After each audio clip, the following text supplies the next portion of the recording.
Friends, कैसे हैं आप लोग? जंगल में राजा कौन? लायन। वैसे ही अगर हम राशियों की बात करते हैं तो उसका राजा कौन है? लियो। लियो मीन्स एक शेर, एक ऐसा पर्सन, एक ऐसा व्यक्तित्व जो अकेला ही काफी होता है। आज मैं बात करूंगी लियो लगन के बारे में। कैसे होते हैं लियो लग्न के लोग या लियो असेंडेंट वाले लोग? लग्न के बारे में जब भी मैं बात करती हूँ तो आप लोगों को स्टार्टिंग में ये जरूर बता दूं कि अपनी अपनी कुंडली खोल लीजिए और कुंडली खोलने के साथ साथ ये जरूर देख लीजिए कि वहां पर क्या नंबर 5 फर्स्ट हाउस में लिखा है। अगर नंबर 5 फर्स्ट हाउस में लिखा है तो दिन आपका लग्न या आपका असेंडेंट जो है वो लियो है, यानी कि सिंह राशि या सिंह लग्न के आप लोग हैं। यहां जब मैं राशि की बात करती हूं तो उसका असेंडेंट से कोई लेना देना नहीं होता। आप सिंह राशि के हैं तो हाँ, क्वालिटीज कुछ ना कुछ आपकी सिंह लग्न वाली हो सकती हैं, वो आएंगी आप में। लेकिन यहां पर जब मैं बात कर रही हूं एक कुंडली रीड कराने की, तो इस समय मैं सिर्फ सिंह लग्न के बारे में बात कर रही। तो देखा आप लोगों ने, हो सकता है फैमिली में कितने सारे लोग होंगे, किसी ना किसी की लग्न तो जरूर नंबर 5 लिखा होगा फर्स्ट हाउस में, यानी कि आप जो हैं लियो लग्न के। कैसे होते हैं लियो लग्न वाले लोग? इनको क्या क्या प्रोफेशंस करने चाहिए? कौन से ऐसे मंत्र हैं जो ये अगर जाप करें तो इनकी हर तकलीफ दूर हो सकती है और इनको जीवन में बहुत सारी कामयाबी मिल सकती है? और कौन सी ऐसी चीजें हैं जो आपको करनी अपने लाइफ में बहुत जरूरी? आज हम इन्हीं सब बारे में बात करेंगे। और नंबर 5 अगर किसी और कुंडली में आप लियो के हैं तो आपके तो फर्स्ट हाउस में नंबर 5 होगा। लेकिन सब लोग अपनी अपनी कुंडलियां खोल लीजिए, कहीं ना कहीं किसी ना किसी हाउस में तो नंबर 5 लिखा ही होगा। तो आपका व्यक्तित्व कैसा होगा, इन सब पर मैं आज बात करूंगी। मैं Reena Khanna, numerologist, vastu consultant and tarot card reader and astrologer. अगर मैं बात करूं कि लियो लग्न, तो जब जैसे मैंने सबसे पहले कहा कि जंगल का राजा कौन? शेर। और लियो जो है वो हमारी राशियों का राजा जो है, उनका स्वामी, उसका प्लेनेट है जो उसको रूल करता है, यानी कि सूर्य। सूर्य के बारे में तो आप सब लोग, अगर आपको जरा सा भी इंटरेस्ट है और आप ये वीडियोस देखते हैं, नेचुरल है आप लोगों को इंटरेस्ट है ऑकल्ट साइंस में, तो आप लोगों को पता है कि सूर्य जो है वो सबसे प्रमुख ग्रह होता है, उसको हम किंग कहते हैं।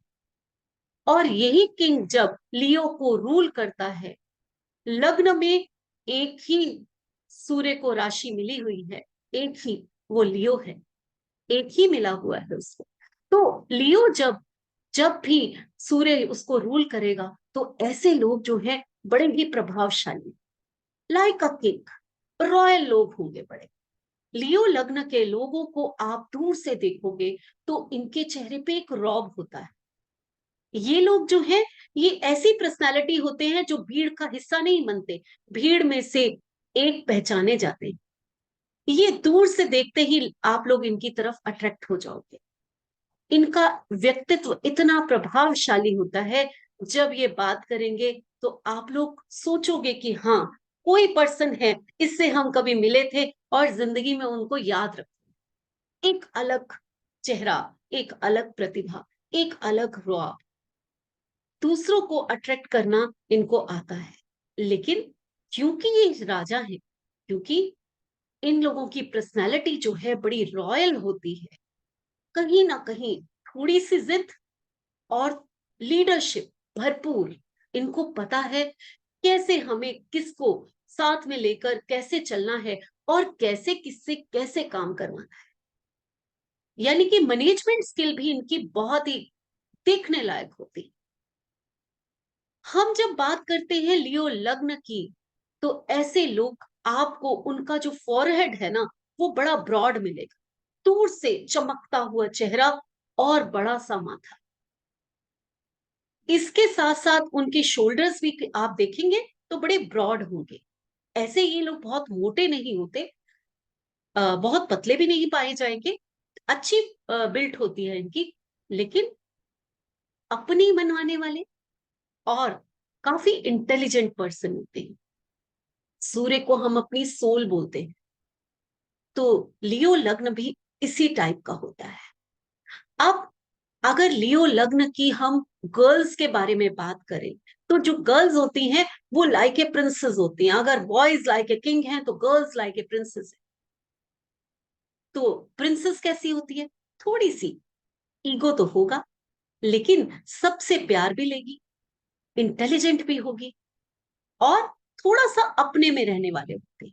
आप कभी भी लियो लग्न को देखोगे, ये लोग सबसे मिलजुल के तो काम करेंगे। आप इनको कोई रिस्पॉन्सिबिलिटी दोगे तो ये इतना अच्छा उसको निभाएंगे कि आप सोच भी नहीं सकते। बड़े फैमिली पर्सन होते हैं, अपनी फैमिली की भी रिस्पॉन्सिबिलिटीज को साथ में लेकर चलते हैं, आपका पूरा भरपूर साथ देते हैं। आपको पूरा एक ऐसा लगेगा कि ये पर्सन पे हमने कोई काम छोड़ दिया तो ये तो परफेक्टली हो जाएगा। अगर हम इनको परफेक्शनिस्ट कहें तो भी गलत नहीं होगा, लेकिन ये थोड़ा सा अपने में रहना पसंद करते हैं। माइंड से जो काम करना हो ये किसी पर भी भरोसा नहीं करेंगे, लेकिन जहां शरीर से काम करने की बात आती है तो ये ऑर्डर देकर दूसरों से काम करा लेंगे। जैसे आपने देखा है, जंगल का राजा शेर, जब शिकार करने की बात आती है तो शेरनी शिकार करके लाती है और राजा आराम से बैठ के खाता है। तो यही पर्सनैलिटी आपको देखने को मिलती है लियो लग्न के बारे में। किसका है लियो लग्न, और क्या आप इस चीज से कनेक्ट हो पा रहे हैं?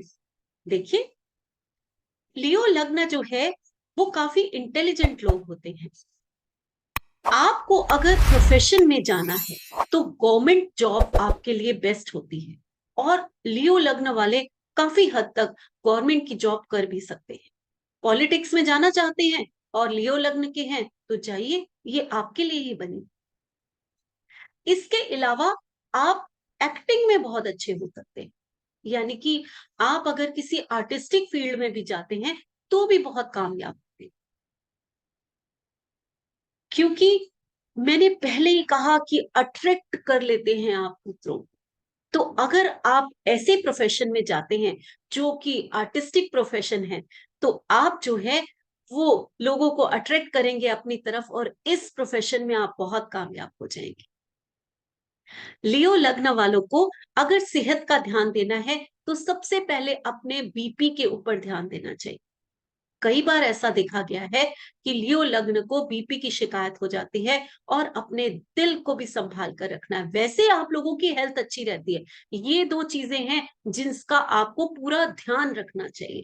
यानी कि एक्सरसाइज करनी आपके लिए बहुत जरूरी है, क्योंकि आप में एक ईगो, ईगो ऐसे नहीं कि आप बड़े इगोइस्टिक होते हैं, नहीं, एक स्वाभिमान होता है आप में। तो आप थोड़ा सा जल्दी गुस्सा कर जाते हैं, उसके कारण लोगों की सुनना कम पसंद करते हैं, थोड़ा गुस्सा कर जाते हैं। अब जब ज्यादा गुस्सा करेंगे तो बीपी भी बढ़ेगा और हार्ट की तकलीफ होने की भी डर इसी कारण रहता है। तो आपको इस बात का ध्यान रखना है कि आपको गुस्सा नहीं करना, अपने आप को कंट्रोल करना है, फिर आप बिल्कुल हेल्दी और फिट रहेंगे। एक्सरसाइज जरूर करते रहिए, ये आपके लिए रामबाण होती है।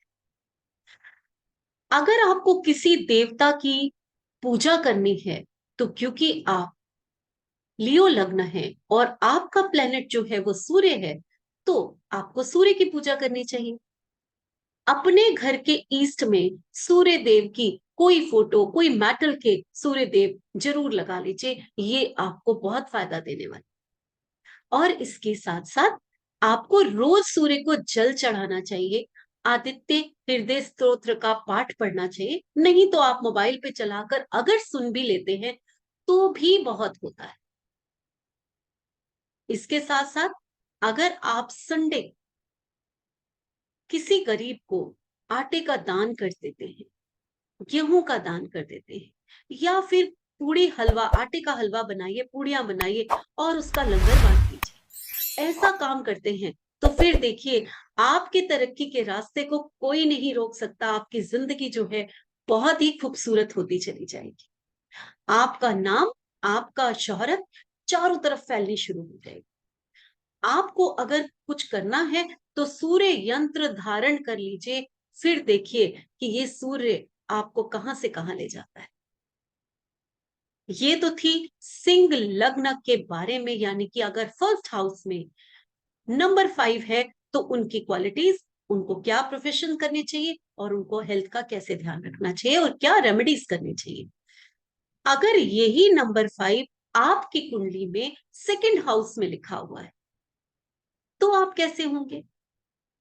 सेकंड हाउस में अगर सन आपके नंबर 5 लिखा हुआ है तो आपकी जो स्पीच होगी वो बहुत प्रभावशाली होगी। एक ऐसी वाणी होती है ना जिसमें बहुत ठहराव होता है, बड़ी भारी आवाज होती है कुछ लोगों की, सुनते ही एक रौब सा आता है, ऐसी स्पीच होगी। अपने फैमिली का पालन पोषण करने वाले होंगे, यानी कि अपनी फैमिली को एक फादरली प्रोटेक्ट करने वाले आप। इसके साथ साथ आपको बहुत मान सम्मान ऐसा भी मिलेगा। यही अगर आपका नंबर 5 आपके थर्ड हाउस में लिखा है तो आपकी कम्युनिकेशन स्किल कमाल की होती है। आपके छोटे भाई बहन जो हैं, जो क्वालिटीज अभी मैंने सूर्य की बताई, वो उससे प्रभावित होते हैं, यानी कि वो उस टाइप से आपको मिलेंगे। आपके अपने नेबर्स से बहुत बनी बनाई।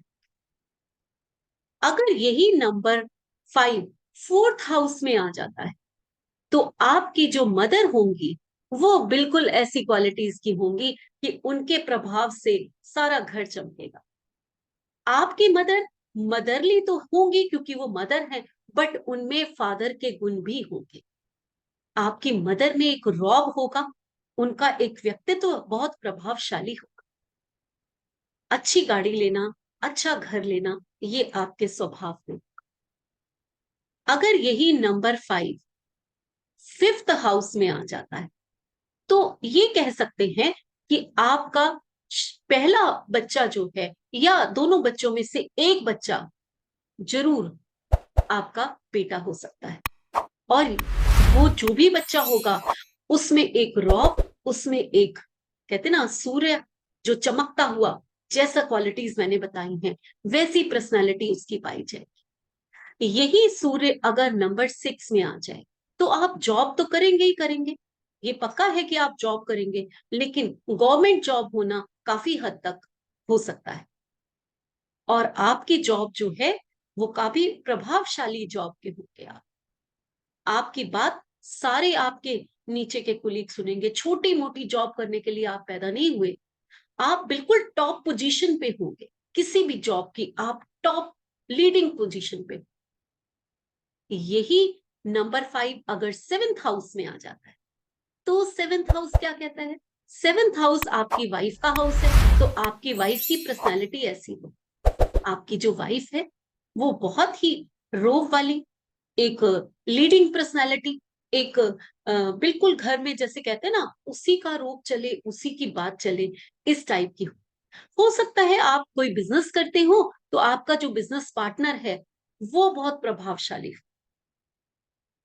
अगर आपका यही नंबर 5 एट्थ हाउस में आ जाता है तो आपके जो इन लॉज होंगे वो एक रुतबे वाले लोग होंगे। कहते हैं ना पितरों से ही बड़े प्रभावशाली लोग, लेगेसी वाला बिजनेस, जिसका नाम चल रहा है, जिसका फेम है बहुत ज्यादा, इस टाइप के लोग आपको मिलेंगे। अगर यही नंबर 5 नाइन्थ हाउस में आ जाता है तो आप दूर की यात्राएं तो बहुत करेंगे और वो यात्राएं आपको बड़ी फलीभूत भी होंगी। आपके पिता जो हैं वो बड़े सूर्य से प्रभावित और उन्हीं की पर्सनालिटी वाले लोग। क्वालिटीज मैं सब बता चुकी हूँ आपको, तो सेम वही रोब, वही एक पर्सनालिटी, वो सब आपको अपने फादर में देखने को मिले। सूर्य जो है वो बहुत प्रभावशाली ग्रह है, हमारी सृष्टि को चलाने वाला ग्रह है। तो जब भी वो किसी की पर्सनालिटी में दिखाई देता है तो वो बिल्कुल वैसा ही दिखाई देता है जैसे कि आसमान में चमकता हुआ सूर्य। यही सूर्य, यही नंबर 5 अगर टेंथ हाउस में आ जाता तो आपको अपॉर्चुनिटीज इतनी जबरदस्त आने वाली, और आप जो है वो फिर पॉलिटिक्स में या गवर्नमेंट जॉब की तरफ जाएंगे ही जाएंगे। ये आपका भाग्य होता है। यही नंबर 5 अगर 11th हाउस में आ जाए तो ये सूर्य आपको गेन कराएगा। यही नंबर हाउस अगर 12th हाउस में आ जाए तो ये आपको, अब मैंने आप लोगों को ये बताया था कि आपको बीपी या हार्ट की प्रॉब्लम हो सकती है। नंबर 5 में अगर सूर्य बैठा हुआ है, अब आपकी कुंडली में 5 नंबर 12th हाउस में लिखा हुआ है और सूर्य कहाँ बैठा है, इसका कनेक्शन हमें देखना बहुत जरूरी होता है। ये आपको फॉरेन कंट्री भी ले जा सकता है, वहां पर बहुत रिनाउंड करा सकता है, आपको ऑकल्ट की दुनिया में भी बहुत रिनाउंड करा सकता है अगर 8th हाउस से कनेक्शन है। और अगर इसका कनेक्शन जो है वो फॉरेन कंट्री से हो गया तो आप बहुत फेमस हो सकते हैं। और कहीं अगर इसका कनेक्शन 6th 8th और 12th का हो गया तो यही सूर्य आपको हार्ट की प्रॉब्लम भी दे सकता है। जब हम बात करते हैं ना कि इस हाउस में कुछ बैठा है, उस हाउस में, ये रैंडम चीजें होती है जो एक आप लोगों को यहाँ पर बताई जाती है। एक्चुअल में अगर पर्सनल कुंडली किसी की देख के बताया जाए तो एग्जैक्ट बताया जाता है कि किस हाउस में सूर्य बैठा है, यानी कि उसकी प्लेसमेंट है, और कहाँ का वो लॉर्ड है। यानी कि जैसे मैं आपको बता रही हूँ, अगर नंबर 5 सेकंड में लिखा है, नंबर 5 6 में लिखा है, नंबर 5 12th में लिखा है, तो ये जो प्लेसमेंट होती है, ये जब इनके कनेक्शन को जोड़कर हम प्रिडिक्शंस करते हैं तो वो लाजवाब होती है। ये एक जर्नल रीडिंग होती है, लेकिन फिर भी आप लोगों को काफी कुछ पता चलता है कि कैसे एक कुंडली को हम रीड करते हैं जर्नल में। धीरे धीरे हम आगे बढ़ते जाएंगे। अगली बार मैं वर्गों के बारे में बताऊंगी बहुत कुछ। तब तक इंतजार कीजिए। नमस्कार।